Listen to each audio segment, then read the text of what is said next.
Well, good afternoon. Thanks for being with us. I'm Kerry Bruner from the Investor Relations team here at Walmart, and we're really happy to have you with us here today for our Q&A session with the investment community.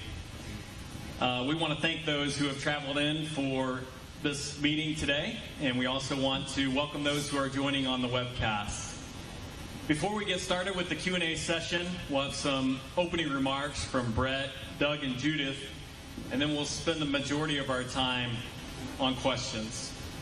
Before we begin, I have a few legal disclaimers I need to talk us through. Let me remind you that we may make forward-looking statements during today's remarks. Forward-looking statements are subject to certain risks, uncertainties, and other factors identified in the Safe Harbor statement on our website at stock.walmart.com, as well as in our quarterly and annual SEC filings. In addition, please reference our first quarter FY19 earnings materials for non-GAAP information that may be discussed today. So with that, I'll hand it over to our Chief Financial Officer, Brett Biggs. All right. Thanks, Gary. Welcome to Bentonville. For many of you, you've been here a number of years and hopefully enjoyed the show again today, but we're really excited to have you here and thankful for your interest and support of our company and those of you on the webcast as well. You know, it hits me every year. This is my 18th shareholder meeting, and to be able to stand up on that stage and be able to interact with the associates and see the company, it's an amazing thing. And you would think this may be obvious coming from the CFO, but I'm just proud to be a part of this company. I'm proud of the results we have, of course, but just proud of who we are as a company, and I think those things are on show when we have a day like today. So I'll make just a few brief comments. You would have seen the first quarter we would have released. I'm happy overall with the progress we're making. Really good momentum across all parts of our business. Walmart US with another good quarter, 2.1% comp sales. John, you guys at Sam's Club, really getting some good momentum. We were helped a little bit, obviously, with clubs that we closed some last year, but really good momentum at Sam's Club. Continue to use technology in a way to help the members, and so great results there as well. And Judith, another strong quarter in international. That just keeps being what we see every quarter from international, so we're pleased with the results there. And then Mark, seeing e-commerce accelerate again back in the first quarter, which we knew and planned, but glad to see the growth we're seeing in e-commerce. And what that underlying health of the business allows us to do is to do some big things as a company. And you've seen us do that over the last few weeks and few months. And we're so strong financially. When you look at our credit rating, you look at our balance sheet, and look at the P&L, it just gives us the confidence to be able to do the things that we've been doing. And I'm certain we'll talk about that this morning. We'll get questions from you about some of those things that we've done. But really, really pleased that we have that capability to make big moves as a company. We talked this morning a lot about being disruptive, and we've always been a disruptive company, and we'll continue to do that. So with that, I'm going to turn it over to Doug. Hi, everybody. Thanks for coming. I'll start with just introductions. I'm really thankful to be able to work with the team that I get to work with, all the people represented in this room and beyond, and my direct reports. But there are folks back in the back, Mike and Steve and others around that are doing a great job and have big roles. Three folks that report directly to me that are not up here on stage at the moment are Jackie Canny. Jackie leads our people area. Dan Bartlett leads communications, corporate affairs, sustainability, those areas. And Rachel Brand is our newest member. She leads global governance and legal and has hit the ground running for sure. Just been with us for a few weeks. And then you know these folks up here, I think. Judith's relatively new in role, although you wouldn't know it because she's changing the world so quickly. There is a lot going on. We are in the process of working on our framing of how to win, which relates to the customer experience, price, assortment, and experience, using digital and using new tools to change how customers interact with us and create a better environment for them holistically, at the same time that we're working on what we refer to as where to play. What positioning do we want to have in the company? Which businesses are we in? Which businesses are we out of? How do they complement each other? We're learning about retail ecosystems and how they work around the world. We're learning a lot from China. We'll be learning even more from India. But the concepts that we're learning are somewhat common, and we're seeing them everywhere that we operate. there seems to me to be more common around the world at this moment than even in the past. And so that's helpful. It enables us to use some global leverage. If I take the businesses kind of in pieces and just quickly give you a thumbnail, Walmart won't work without a very strong U.S. business, U.S. stores business, and Greg and the team are doing a fabulous job of making that business stronger. Those of you that follow us closely know that since he's taken that role over these last few years, we've just gone from strength to strength. The customer scores are going up. The prices are in a better position. The experience is better. Inventory is managed very well. Just very pleased with everything related to the Walmart U.S. stores, including associate engagement. So we have that big, strong foundation that gives us flexibility to do other things. So that was like a step one. And then that gives us flexibility to make sure that we're being aggressive in U.S. e-commerce. And I'm thankful that Mark joined our team and excited about what he's done since he's gotten here, what he's doing now. You can see the string of innovations that are happening. Recently the website redesign will be one example of what Mark and the team are doing. Customers like the new redesign. They like our new app, which is exciting. So U.S. e-commerce is really important. And as you know, we're trying to bring these businesses together so the customer sees no seams. They can do returns easily. They can have a digital experience in store. They can shop however they want to shop. And we've built the rails for that to work. So seamless omni-channel is still an objective there. So that's kind of step two. Then I'll talk about Sam's Club next. Sam's Club needed some work. John and I and others in the company know from all the years that we've invested there that because we grew Sam's partially through acquisitions, didn't relocate some of those clubs over years like we should have, that we needed to deal with some clubs, and so we now have.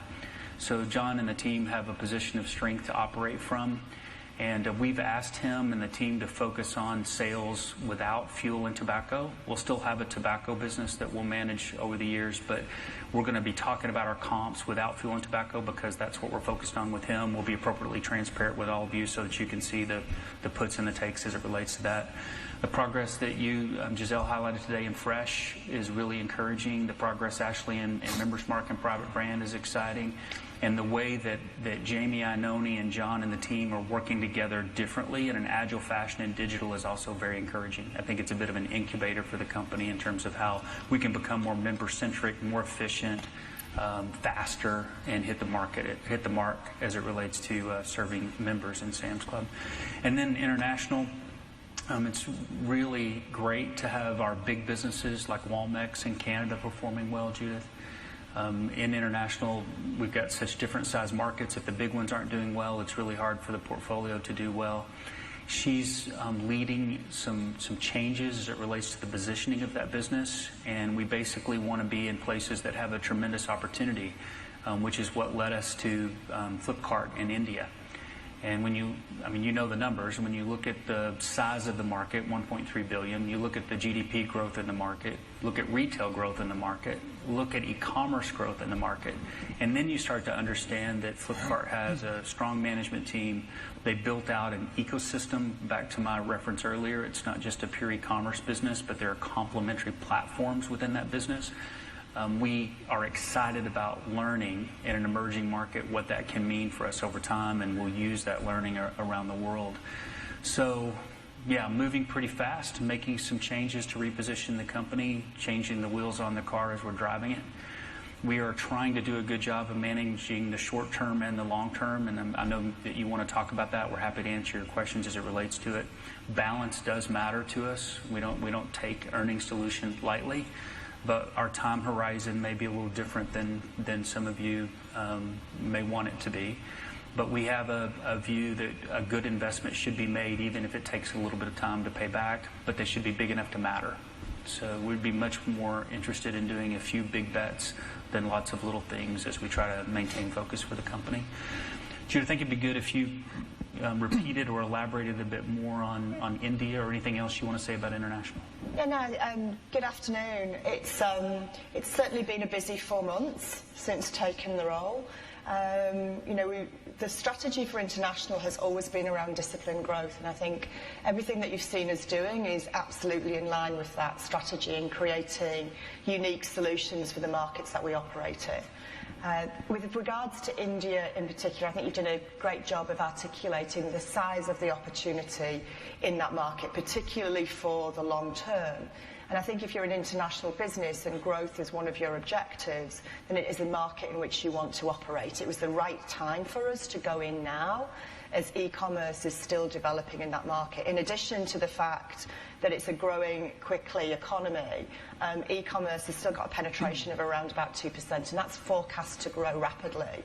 But as many of you know, those forecast curves that you look at virtually everywhere around the world have accelerated faster than the original curves said they would in terms of adoption of online shopping as well.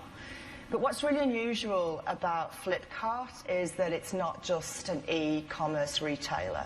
What we're really interested in is we got to understand this business better, is it's actually creating a platform, an ecosystem, if you like, of operating within that market. And we think that's one of the areas that gives it a true advantage. And if you could just put that slide up for me.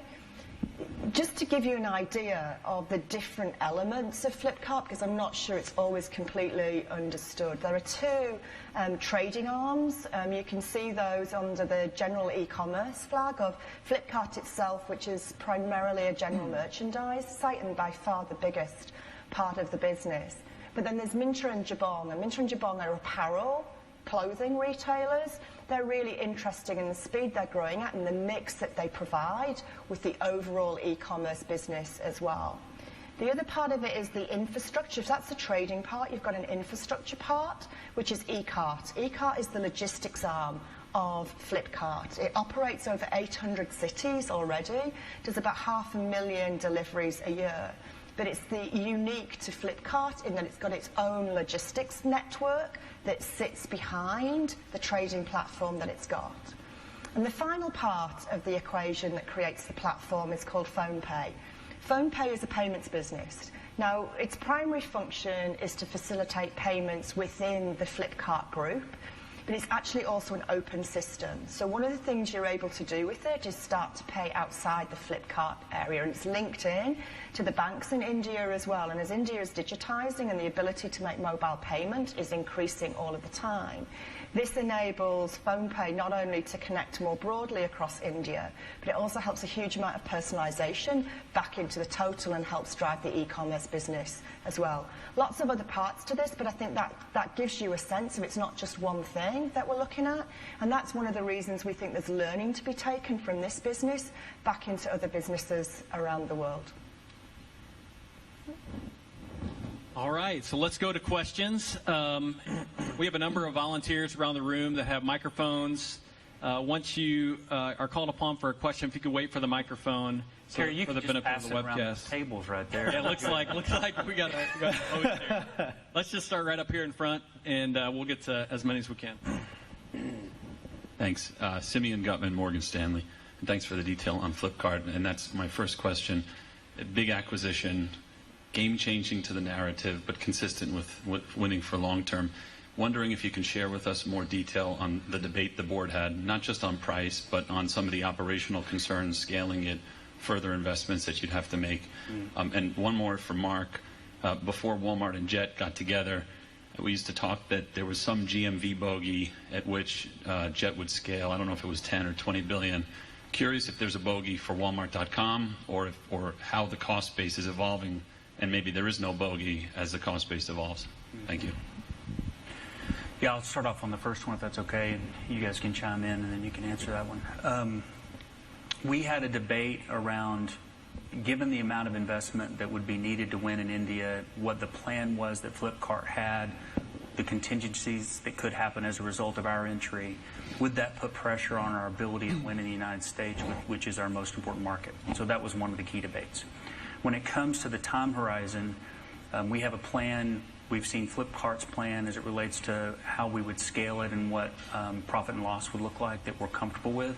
And we ultimately decided that we could do both of these things at the same time. And we did that, I think, largely because we feel so good about the ability to run great stores. The job that Greg and Judith and others have done to build this strong foundation is good. We really believe in omni-channel and seamless. We think that's what the customer wants. We really believe we've got a network as it relates to the supply chain in the U.S. and other markets that we can build upon. So that confidence gave us the resulting output of that was we had the confidence to take on more than one thing at a time. And sometimes you don't get to pick the timing of these things. They emerge, and you either do them or you don't do them. In the case of India, it's worth it. If it had been a smaller market, we may have passed. But this is a unique opportunity. And when you look out 5, 10, 20 years from now, time will tell, but we're confident that we'll look back at it and say, yeah, that was a big bet. It was a bold bet. Timing might have been earlier than we'd wanted to be otherwise, but we're glad we took it. And as you heard us say this morning, we're not running this thing for 1 year. We understand that retailers come and go. You may have heard me say before, I carry around all the time the top 10 retailers in the world by decade, which is a great reminder that retailers don't last. Why don't they last? Because they don't change. You get focused on doing something, you do it well, and you want to keep doing it. It's comfortable. You can see the cash flows. That's what'll kill you. So we're trying to make sure that doesn't happen to Walmart. Anything you want to add on Flipkart before we go to... The only thing I would say is from an operating model perspective, how do you operate a business like this from Bentonville? We did spend some time on that. And what's great about Flipkart is they're incredibly Indian customer focused, and they're run very successfully today with the board. And they're run through the board. We'll continue to do that with the appropriate control. However, that board with the minority interests that are still part of that is a really important part of how we're going to operate and let them continue to be successful within the market in the way that have been already. In terms of answering your question relating to the bogey, there's really two components to it. So there's the leverage on your fixed expenses, and I think we have a good idea of when we get enough scale to cover and drive down fixed as a percentage of GMV. The other piece is more variable and dependent on what happens to lifetime value, and that's the marketing component. So we're looking at $1 of spend and saying, okay, we're able to acquire a new buyer. Is that a good return on marketing spend given the lifetime value that we expect from that customer? And as we're making changes to the value prop and increasing the habit score and the delivered score and redoing the website, you're seeing lifetime value of a customer increase, which gives us a license to spend more money efficiently on marketing. And so it really is not an easy answer to know exactly when. It's really dependent on how well we can do to increase LTV.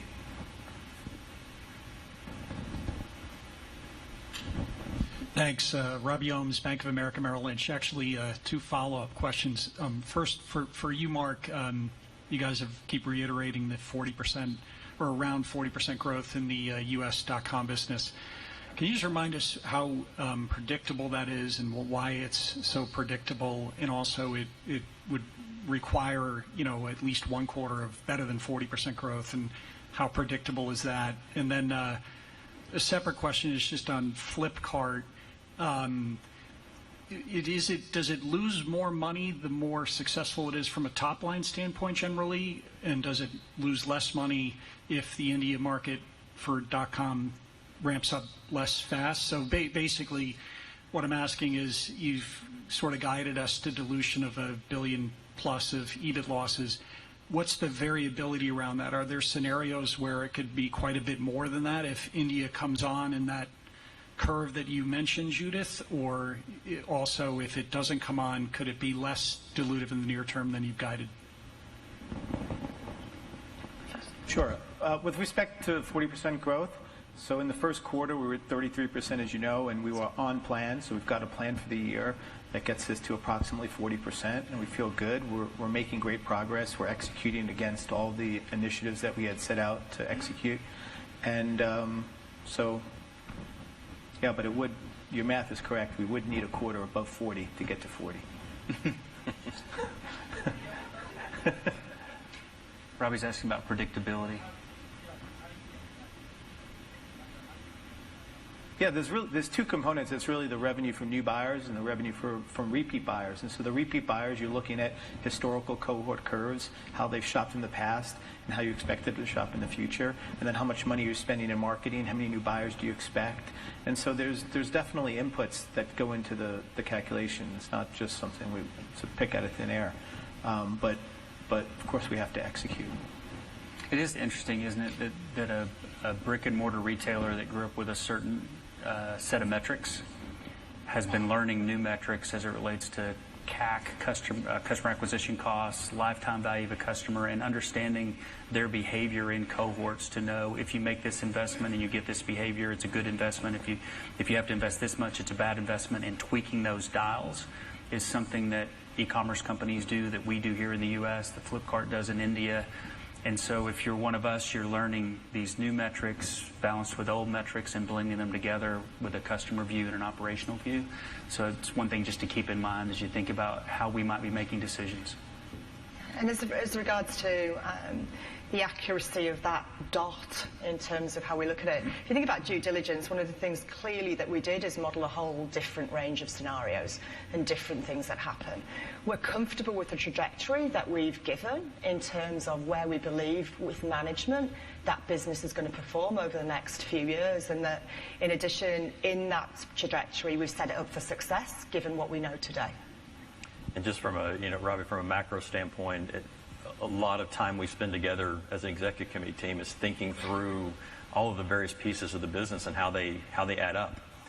And so with a fairly new market like India, or bigger, we're getting bigger in a place like India, we're always going to sit back and say, could be a little bit better than we think. Losses could be a little bit more than we think. It likely won't be exactly the number we think. But within that range, there's a lot of things we can do as a company because of all the assets that we have, and I talked about it this morning, that we can say, if we need to, let's invest here right now. Maybe you delay something a little bit, but there's pieces and levers that we can pull that we feel comfortable that when we add it all up, that it'll be something that we can feel good about both in the short term, midterm, long term. We've described it before, but the world's moving fast these days. We used to have this annual strategic planning and financial planning calendar. We still have that kind of discipline, but things are moving so much faster. So we're together, monthly, going across, thinking about where are you at, what's happening here, what are you experiencing here, and we're toggling as we need to manage the total, trying to balance the short term and long term, the top and the bottom.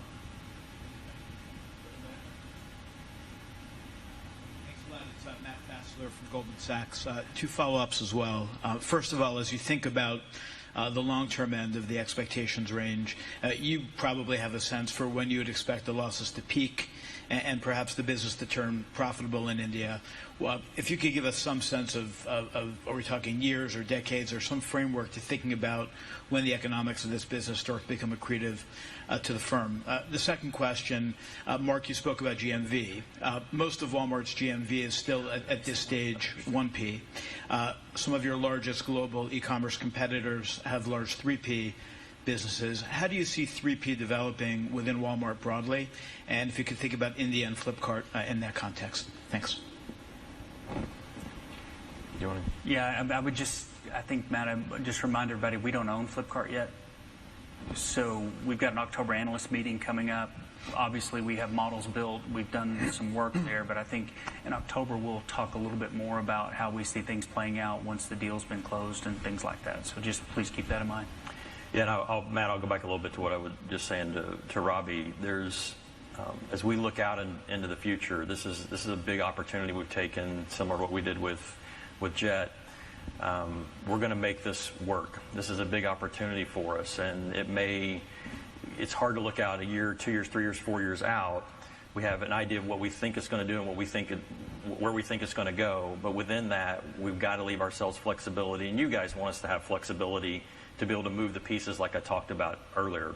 We've given you guidance into next year as far as what we think is going to happen, and that's as far as we'll go today, but it really is just having all these pieces come together and giving you as much transparency as we can about how that fits together.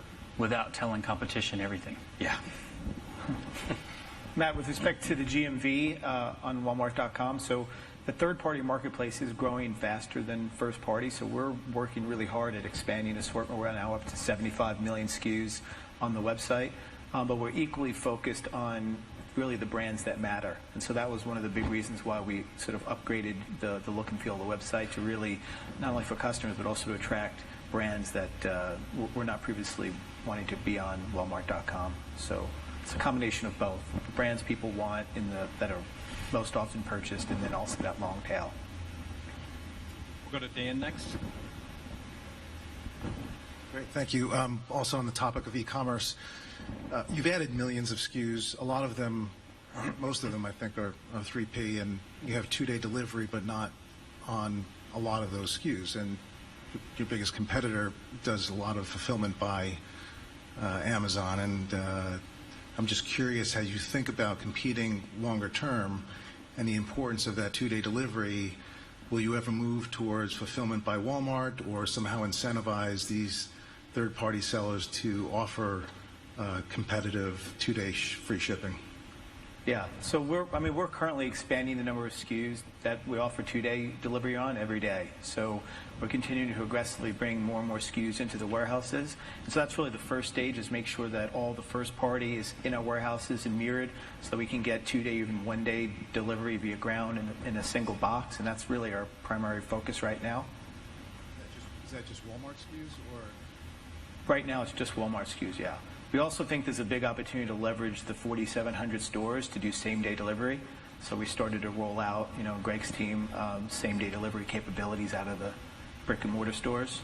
And that's 100,000 products that are now available for same-day in some stores. Do you think it's important to get more 3P ultimately fulfilled by Walmart, or at least to get them to 2-day delivery on their own to be more relevant? Yeah, I think ultimately the goal is to get as many SKUs as we possibly can 2-day, which would include what you just said there. But the primary focus right now is to get all of the first-party SKUs mirrored and able to reach customers in 1 to 2 days. Great. Let's go to Bob next. Thanks. It's Bob Durbo from Guggenheim. First of all, Brett, that was another long hug you got today. So, I thought when I got off the stage, I thought I was good. But he told me last night, we had a dinner, and he goes, "Get some rest." And the way he looked at me, I told my wife, I said, something might happen. I thought I was good, but Just wait till next year. it was special. So my questions are on the fashion business of e-commerce. Can you talk a little bit about the Lord & Taylor relationship in terms of the structure of it, sort of the game plan there, and how it should help you with the fashion and apparel business on Walmart.com? If you could just maybe give us some details and elaborate a little bit from that perspective. And then the second question is, in the India, on the Flipkart piece, omnichannel is a big part of what's happening with Walmart globally. Is there a plan to add a store base, a more extensive store base in India over time? Thanks. I'll take with regards to Lord & Taylor, we're really excited about that. Just launched this week. We're at about 50% of the traffic. Next week we'll be at 100% of the traffic. We've got over 100 premium brands that weren't previously on Walmart.com that are now available. And we think this is just the beginning. This idea of having a store within a store is really compelling. And we're certainly talking to lots of other companies at the moment are looking at doing similar types of deals. So super excited. We're really happy the way it came out, the way it looks. Shoppers like it, and we're excited to see what happens.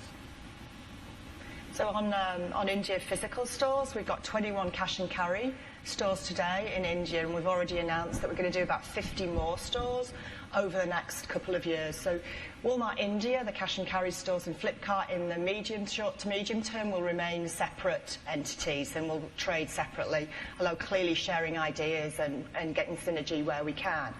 I think around the world what you are seeing is a trend to omnichannel. And you've heard us talk about it extensively from a US perspective, but UK, different markets. That is clearly something that in the longer term we're going to be interested in terms of how we can have an omni-channel offering pretty much in every market that we operate in around the world. The multi-brand FDI rules have changed some, and we hope that the government decides to open them up more over time, but we'll be restricted in some ways until then. Peter? Thanks, Gary. Peter Benedict at Baird. My question is around the buy online, pick up in store systems, as well as the pickup towers. Are they running on the same system? Are there two separate systems? And as the pickup towers continue to scale out, is that a more efficient, better way to do buy online, pick up in store as we think out 3, 4, 5 years? I think the spot is actually changing and moving pretty quickly. Our view is at the moment that's what we want to do, and so we've committed to continue to roll that out.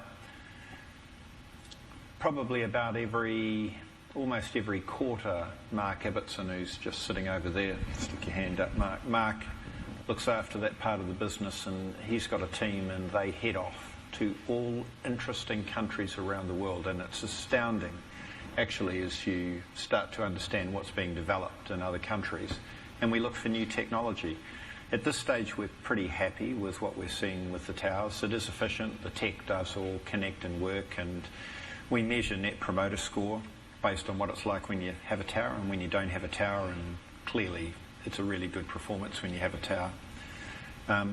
But I would never sit here and say I think that's what it's going to look like even in 2 years' time. But it's convenient for customers to have that option, isn't it? You know, sometimes you want it delivered to home, other times you want it delivered to a store and you want it picked up. And we even see differences in terms of the geography of the US, so we like it. And one follow-up for Brett. A year ago, you kind of talked about trying to do better with expenses, and I think you did a great job last year. Where are you today as you look out maybe in the next 12, 24 months, the opportunities you see? Yeah, when you take out some of the one-time items last year, we did leverage expenses first time in a while, so it was good to see the cost curve bent. There's a lot of initiatives going on throughout the company. If you were sitting in our meetings today versus a year ago, you sense that EDLC culture kicking back in again. It's not that we lost it, but it just wasn't, I think, at the center like it had been. But the discussions are different than they were a year ago. We're making progress in really just every part of the business. There's some big things that we need to tackle over time. I'll give you a couple examples. One would be we've taken shared services, kind of an old way of looking at shared services, and combined it with the back end of technology. And Clay Johnson, who's sitting here somewhere, Clay's right back here. Clay runs what we call now Walmart Enterprise Solutions. So we want to take a different approach to shared services, first in the U.S. and then more globally. Those are the kind of places where you can take out larger buckets of cost, but also serve customers better internally and externally. And then on things like goods not for resale, as a company, we buy tens of billions of dollars of things that we don't sell to the customer. We haven't been as aggregated as we should have been, and so we're taking a different approach to that as well. As we come out over the next quarters and months, I think we'll be able to talk more about that. But I'm encouraged by what we can do from an expense standpoint going forward. I think it's sorry, just to add, I think the management of expenses from an overhead point of view and all the things Brett mentioned are important. The store wage number is the big number, and I think it's hard to predict exactly how the unloader that Greg showed today, the pickup tower, the robot that goes up and down the aisles looking at the modular, the work we're doing on the front end to skip the checkouts or automate the checkouts. If you think of a store as simply front, middle, and back, there's automation happening in all three pieces. And so these tests are moving and in some cases being scaled. And I'm excited about how that can drive productivity as they start to really gain traction in addition to all the work we're doing that's above store level. Greg Malik with MoffettNathanson. Two questions. One, I wanted to follow up on that and profitability and margins, and then also, but John on Sam's Club had a follow-up. A few years ago, you talked about the reinvestment necessary to really drive traffic, and it's worked, right? You've taken, EBIT margins come down and started to reinvest in gross margin, investment in SG&A. What level of comp are you comfortable at where we'd start to see U.S. margins, which I guess used to be 7+ and are now 5 and change, start to see that flatten and turn? If there was a point where the comp was 3 or better, would you say, look, let's let some of that turn, or is it more of a lean into it? I'm just trying to get a greater sense of that. And then, John, a big decision earlier this year to close clubs and reallocate them. I'd love to hear the reaction from members, how many you've been able to keep, if BJ's coming public again, and as Costco continues to ramp, what you're seeing competitively as you make those closures. Sure. Want me to go ahead? Yeah, good. Thanks, Greg. Well, first, it was a big decision to decide to address some of the issues we had in the real estate portfolio. And like we talked about last fall, a number of locations that had either not been successful as a result of an acquisition or a relocation we did over time were weighing down some of the choices we intended to make. And remember last fall, we narrowed our target consumer down to a specific target, an income range of 75 to 125. And then we went through price, location, product, a number of things to ensure that we were doing the right thing for those members. And as you can see, the results in the first quarter were good. Traffic was probably the more encouraging number even than comp, as traffic grew slightly higher than comp. And that's as we managed the tobacco portfolio down a bit and work on the rest of the box. But overall, the first quarter was encouraging. Areas like fresh food were really solid. Our Members Park business continues to gain, and the majority of the comp was coming from the base of the business more than the transfer. I would say in terms of your question, there are many variables that you need to take into account. You need to take into account the competitive nature of the market. You need to take into account not just cost inflation, but retail inflation.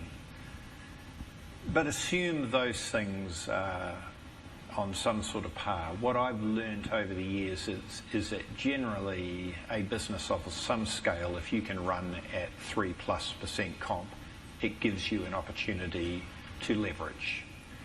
And if you do that well, you can get both your P&L turning and you can get your balance sheet turning. So as Michael and Steve and Mike and the team, we will get together and we discuss that. That's sort of what's on the back of our mind.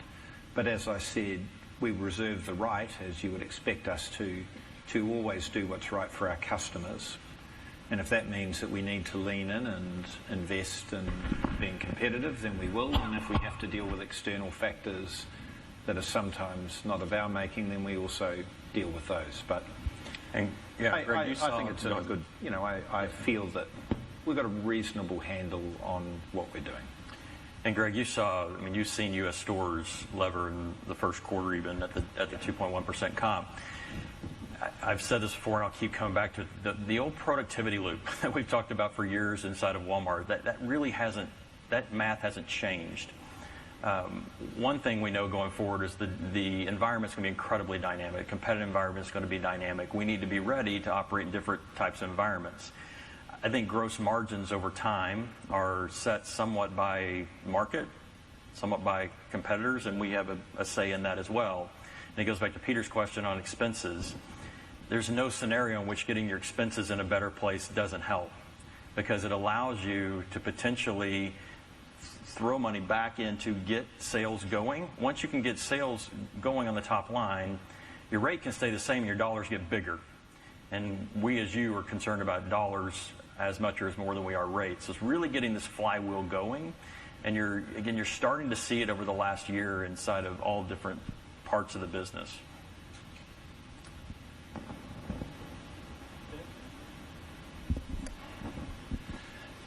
Ben Bienvenu with Stephens. I want to ask a follow-up about assortment. You mentioned 75 million SKUs today. You guys ramped really quickly to that 75 million SKU mark.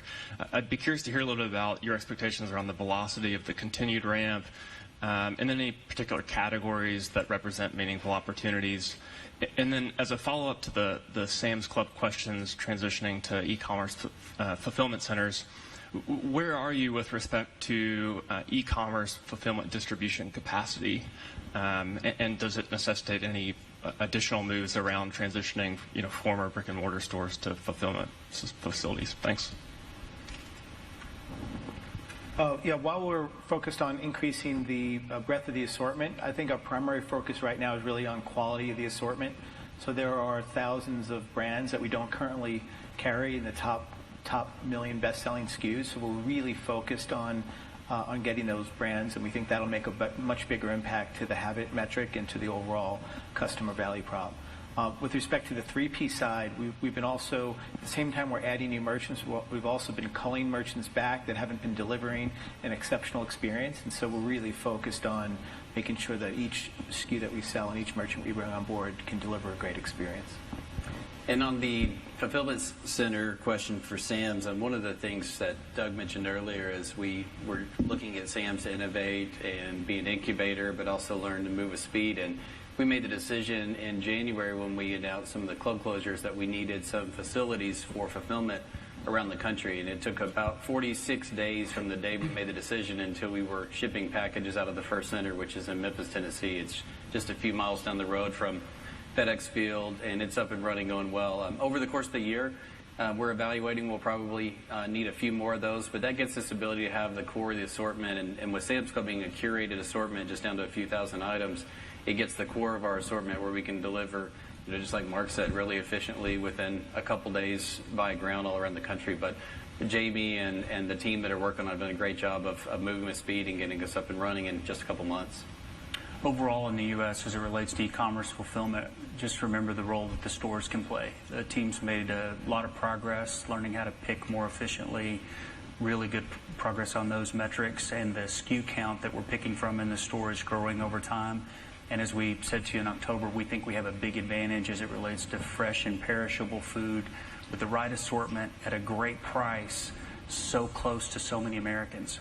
And when I think about a store being able to pick efficiently, and it's also a profit center because people shop in it, that's a winner, as opposed to more capital for e-commerce fulfillment to be built out that nobody shops in. It's actually an advantage. So we're trying to make the most of that.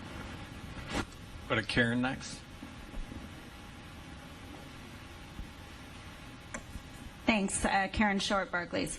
So a couple questions on the U.S. I guess the first question is, when you look at the business today, I'm wondering where you're at in terms of where you have not met your goals, would be the first question, or where you're behind plan. The second question is just looking at the U.S. core and forgetting this year, fiscal 19, because it's an investment year. As we look to the next several years, what are the main levers you can really pull to get operating profit? It sounds like it's expenses more than anything, but what are the main levers? And then I just had a question for Mark. I know you guys don't want to say this, give this number, but could you give us some color on where you are relative to the million SKUs that you need to have in terms of the 2/3 of sales or million SKUs, and how long you think it'll take to get there? Why don't I take the store piece first? This isn't sidestepping your question. It's actually just the reality of a retail business. There is always more. There is always more you can do to sell items. There is always more you can do to do better mods. There is always more that you can do to improve your deletion process. There's always more you can do to save fresh waste. And I could go on and on. And what we endeavour to do is set ourselves goals, and we then build plans against those, and we just sensibly and logically attack them. In the main, we're actually achieving the goals that we've set, but as soon as we achieve them, we just raise the high jump bar more. What happens in a business like ours is that when you can start to get various components of those working, then the combination of those actually give you a disproportionate upside. Equally, it happens if they don't work, you get a disproportionate downside. So I don't feel, and I'm sure my team who are here they would support this comment, I don't think we're anywhere near achieving what we can achieve if we can get all of these things really working well. We've made progress, there's no doubt about that, and I think most people would acknowledge that when they get around the stores. But realistically, there would not be almost any part of our business that you could not lift the covers, dive in deep, and see opportunities to achieve full potential. We sub-optimize on almost everything. When we talk about operating, I think SG&A is the number one lever. There's gross margin. We want to stay in an offensive posture. And Greg and the team have done a fabulous job on inventory. I hope you're paying attention, but over years now, quarter after quarter, comp store inventory and deleted inventory have been coming down. Cash flow generated by Walmart US has been outstanding. So they're nailing that as it relates to a lot of those levers. So associate productivity and the automation that we're using to make the jobs better and drive efficiency is the number one area of focus. And Karen, from an operating income, for a business to be really healthy, you need to grow operating income over time. And we certainly understand that, and it's something that we talk about all the time.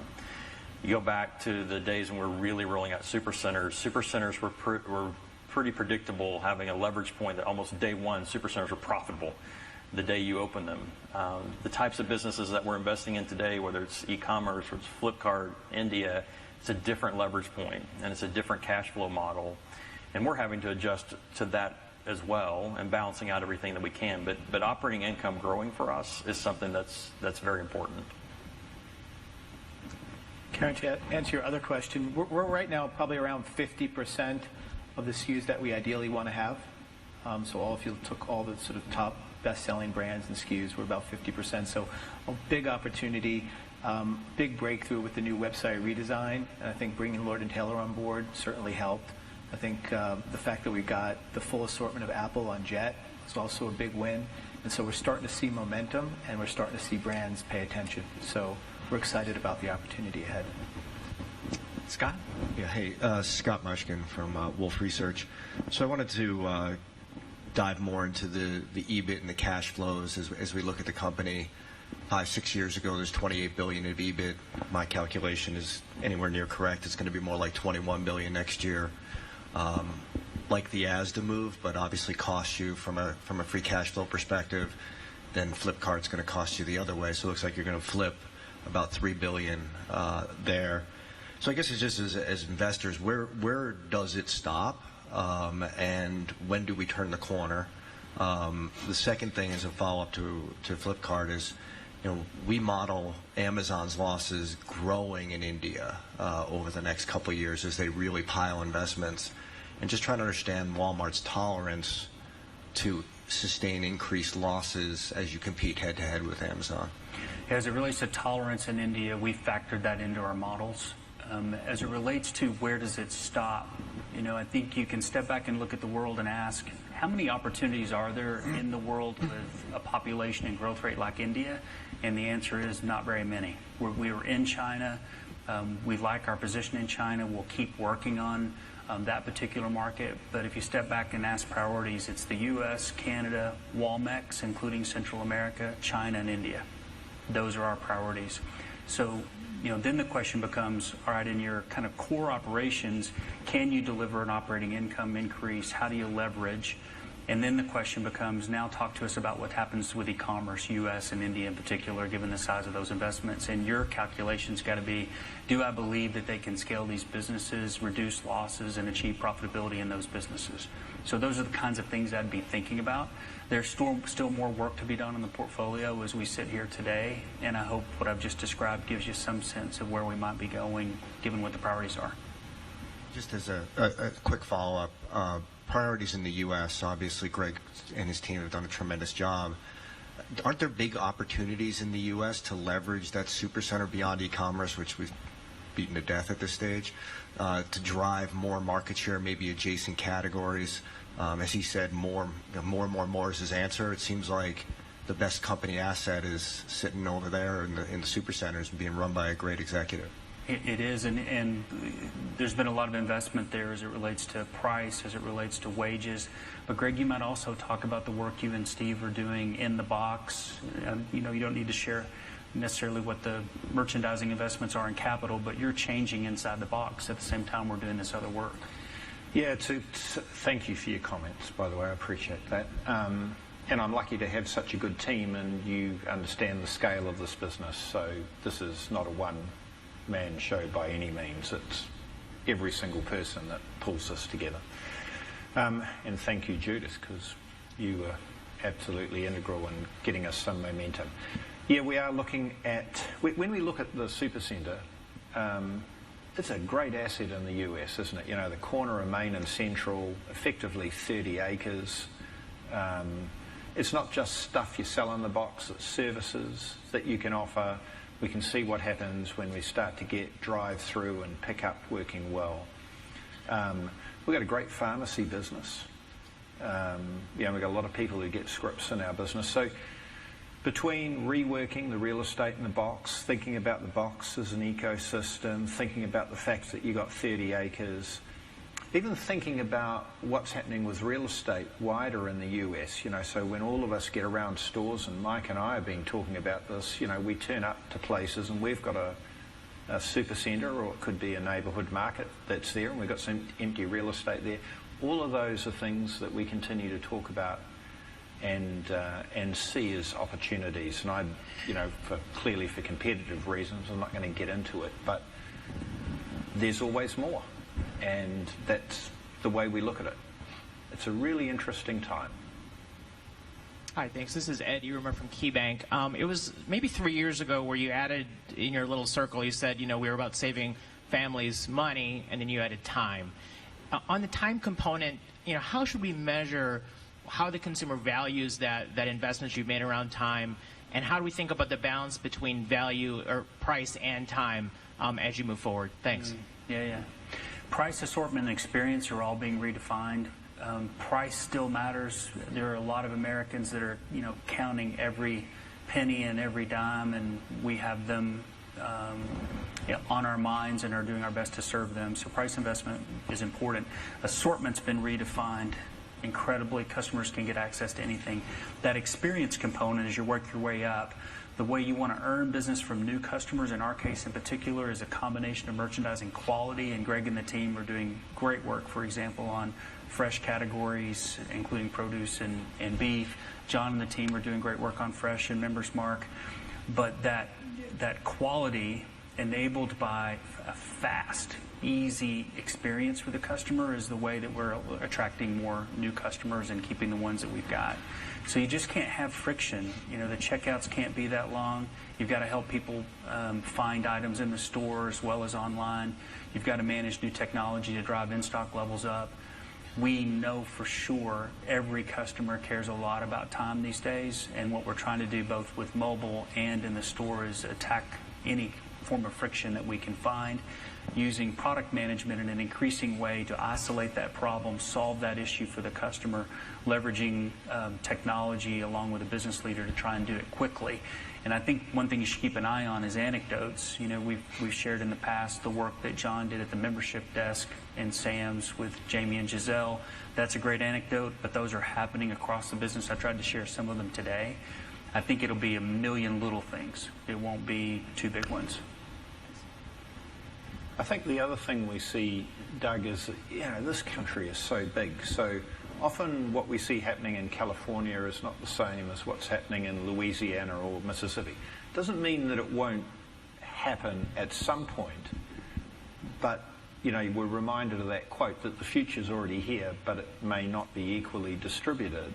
And so we try and, I guess, also put into this piece something called community. And I think that's a big part of Walmart as well, and the role of the store manager and the community in which you operate, the personal contact. So we're going to have some stores, and Mark, we already see this, don't we, that are really strong in terms of delivery to home, and we have other stores that are really strong in pickup. And there are always reasons why that occurs, and the obvious one, traffic conditions. So we try and be as thoughtful as we can without adding complexity, because that can add cost. But America is not, in many cases, peanut butter spread for us. You've got to be a little bit more precise. Okay, and with that, we're going to wrap up our Q&A session. Any closing remarks? No. Thanks All for right. coming. Thanks for coming. We'll conclude our webcast. Have a great day.